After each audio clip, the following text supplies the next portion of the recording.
Olá, seja bem-vindo e bem-vinda à segunda parte do vídeo sobre a ética de Pietro Ubaldi. E hoje vamos dar continuidade ao nosso estudo, tomando como base mais uma vez a obra Princípios de uma Nova Ética, onde iremos falar da necessidade que homens e mulheres têm de evoluir para poder alcançar aquilo que Ubaldi chama de a ética do evoluído, com o seu método de vida que deverá ser a base da futura civilização do espírito.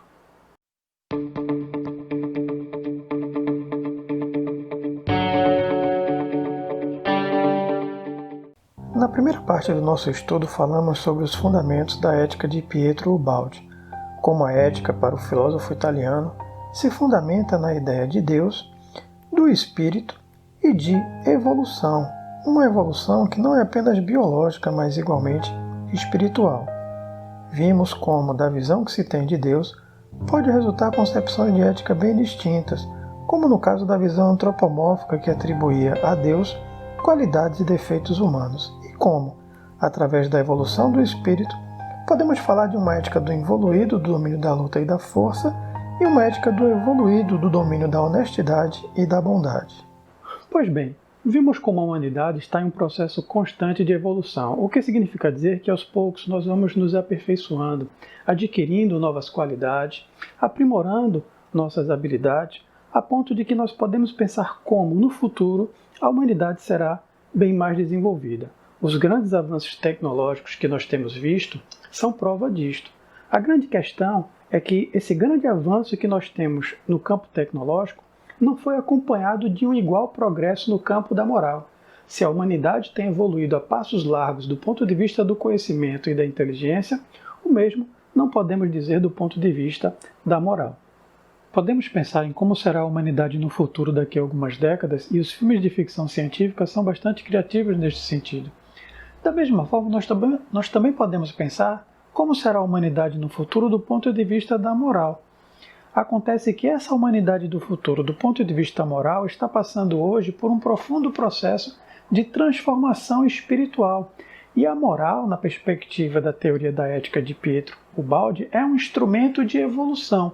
Sem ela, jamais nós poderemos alcançar os mais altos níveis de evolução. Com ela, nós cumpriremos com o objetivo para o qual estamos destinados. Como o homem está em evolução, a moral também acompanha este processo evolutivo, e ela deve servir para educar homens e mulheres para alcançar um nível de vida mais elevado, enriquecê-los com novas qualidades, de modo a transformá-los em um tipo biológico mais evoluído. Se o objetivo da vida é evoluir, então é tarefa da moral fazer com que os indivíduos alcancem esse objetivo. Só que este processo não é um processo brusco e instantâneo. Muito pelo contrário, é um processo lento e gradual. Por isso podemos entender por que a humanidade ainda não está devidamente amadurecida do ponto de vista da moral. E como homens e mulheres não evoluem todos ao mesmo tempo e da mesma forma, uns caminham mais rápido, outros caminham mais devagar, nós podemos entender por que na nossa sociedade existem indivíduos com qualidades tão distintas, com métodos de vida tão diferentes e níveis de ética igualmente distintos. Nós podemos entender por que existe ainda tanta atrocidade, tanta maldade, por que existe esse método da astúcia e da mentira, e que em alguns casos é praticado até em nome da moral e dos bons costumes. Da mesma forma que a vida tem um processo de crescimento que vai do nascimento até a morte, passando pelo período da infância, da adolescência, chegando à idade adulta, por exemplo, assim é a vida do espírito com suas diferentes fases. E agora eu gostaria de chamar a atenção para um detalhe bastante significativo neste processo, e é o fato de que nós precisamos levar em consideração de que não apenas existem indivíduos com qualidades bem diferentes, mas como pode acontecer, e que na verdade acontece, de existir em cada indivíduo qualidades de ambos os níveis, tanto do nível do evoluído quanto do nível do evoluído. É por isso que a evolução é um processo de transformação onde existe luta e conflito, não apenas do ponto de vista externo, como no caso das guerras, mas também de conflitos internos no interior de cada indivíduo, onde as forças do bem lutam contra as forças do mal, digamos assim. Homens e mulheres estão em processo de transformação, por um lado dominados pelos instintos do passado animal que não querem morrer, por outro, por uma lei moral disciplinadora que impõe direitos e deveres espirituais. Por isso nós podemos falar de uma grande batalha, que é até o título de uma das obras de Ubaldi.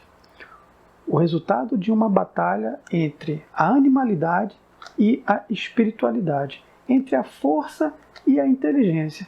Uma grande batalha entre o involuído e o evoluído que existe dentro de cada um de nós, onde, não raro, vence o involuído.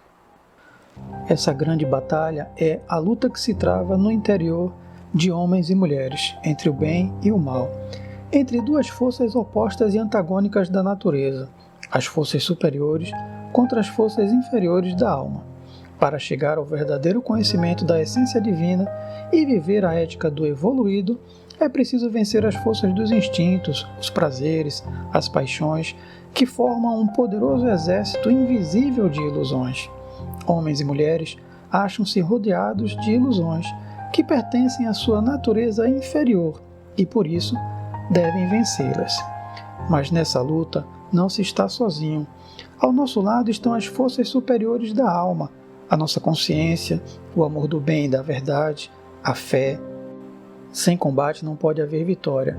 Esse é o verdadeiro bom combate, como a ave mitológica fênix, que se consome a si própria através do fogo e renasce de suas próprias cinzas, assim é a alma, vivendo a incessante e impiedosa batalha entre o espírito e a carne, acendendo em fogo flamejante, consumindo-se a si própria, elevando-se para o alto, elevando-se até Deus.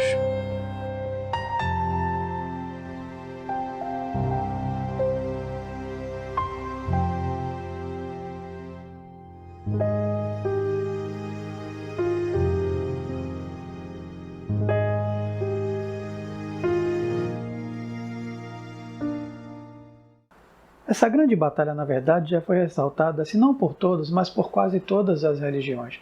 É a Noite Escura da Alma de São João da Cruz, que fala dos caminhos da alma na busca pela união com Deus, onde a escuridão representa a dificuldade de se desapegar das coisas do mundo. É o renascimento de Paulo de Tarso, antes Saulo, perseguidor dos cristãos, do método da luta, que encontrou a sua iluminação na estrada de Damasco, onde nós podemos pensar na sua batalha interior a partir do que ele escreveu em uma de suas epístolas, quando ele diz: não faço todo o bem que desejo, mas o mal que não desejo, esse eu ainda continuo a fazer. É também a luta de Arjuna no Bhagavad Gita da tradição hindu. Quando Arjuna entra em conflito, ao perceber que ele terá que lutar contra os seus próprios amigos e parentes e até seus antigos mestres no campo de batalha. Essa luta, na verdade, representa exatamente essa batalha espiritual, onde os amigos e parentes de Arjuna representam a força das ilusões. As forças inferiores da alma, as paixões, os prazeres, formam um poderoso exército de ilusões que são tão agradáveis que é difícil de lutar contra elas. E nós podemos pensar ainda também, por exemplo, na doutrina espírita, quando afirma no Evangelho segundo o Espiritismo que se reconhece o verdadeiro espírita pela sua transformação moral e pelo esforço que ele faz para domar suas más tendências e suas más inclinações. E achando-se homens e mulheres em fase de transição, é natural que eles se deparem com dois princípios, com duas forças, as da animalidade e as da espiritualidade. E é no interior de cada um que essas forças se chocam, disputando o seu domínio. É para fazer evoluir que homens e mulheres vivem, lutam, sofrem e aprendem, oscilando entre dois planos de vida, ora seguindo um caminho, ora seguindo outro, ora ouvindo as forças do bem e efetuando seu esforço de subida, ora entregando-se às forças inferiores e permanecendo no mesmo nível. Ubaldi soube interpretar, como poucos, essa grande batalha. E agora nós vamos fazer uma pequena pausa e conhecer uma oração, a oração do viandante que está na obra A Grande Síntese de Pietro Ubaldi. Alma cansada, abatida à margem da estrada, para um instante na eterna trajetória da vida, larga o fardo de tuas expiações e repousa. Vê como está plena de harmonias a criação de Deus. O ritmo dos fenômenos irradia doce e grandiosa música. Parece que a mão de Deus, através das harmonias do universo, acalenta, como uma brisa confortadora, e a tua fronte, prostrada pela fadiga, aí se detém, como numa carícia. Beleza, repouso da alma, contato com o divino. Então, o viandante deprimido se reanima com um renovado pressentimento da sua meta. A jornada já não parece tão longa nem tão comprida quando se para um instante para se dessedentar em uma fonte. Para, escuta, ora, abre os braços à criação e repete com ela: Senhor, bendito sejas, sobretudo pela irmã dor, porque ela me aproxima de ti. Na estrada dolorosa, para, enxuga tua lágrima e ouve, o canto é imenso, as harmonias chegam do infinito para beijar-te a fronte, ó cansado viandante da vida. Ao lado do trovão das vozes titânicas do universo, murmuram num sussurro de beleza as delicadas vozes das humildes criaturas irmãs. Também eu também sou filha de Deus, luto e sofro, carrego o meu peso e busco minha vitória. Também eu sou vida na grande vida do todo. E tudo, desde o fragor da tempestade até o canto matutino do sol, do sorriso do recém-nascido ao grito dilacerante da alma, tudo, com sua voz, revela-se a si mesmo e sintoniza com as vozes irmãs. Tudo exprime seu mistério íntimo. Cada ser manifesta o pensamento de Deus. Às vezes, nessa longa trajetória da vida, nessa intensa luta que se trava em nosso interior, é preciso parar um pouco para descansar, tomar um pouco de fôlego, renovar o ar, renovar nossas forças para poder seguir e continuar o nosso caminho. Um caminho onde é inevitável o choque entre a vontade superior que quer nos fazer evoluir e a vontade inferior que resiste porque é rebelde.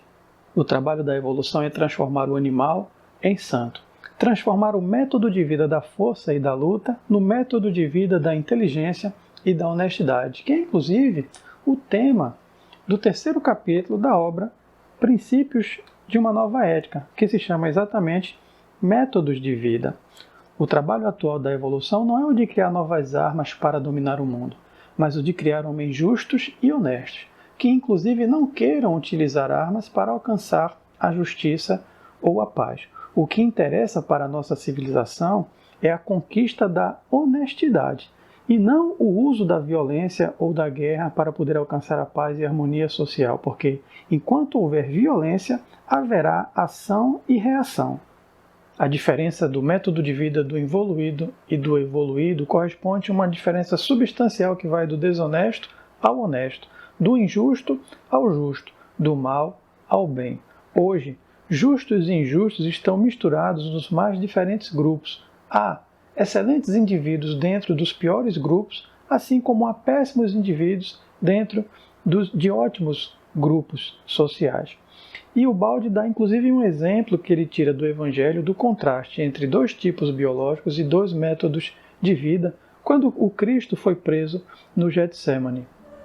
Neste momento, Simão Pedro puxou a espada e, dando um golpe no servo do sumo sacerdote, decepou-lhe uma orelha. Então, Jesus lhe disse: embainha tua espada, pois todos os que tomam a espada morrerão pela espada. Então, tendo tocado a orelha, a sarou. Vemos aqui chocarem-se 2 sistemas. Simão Pedro pretendia usar a força para uma finalidade benéfica, defendendo um justo.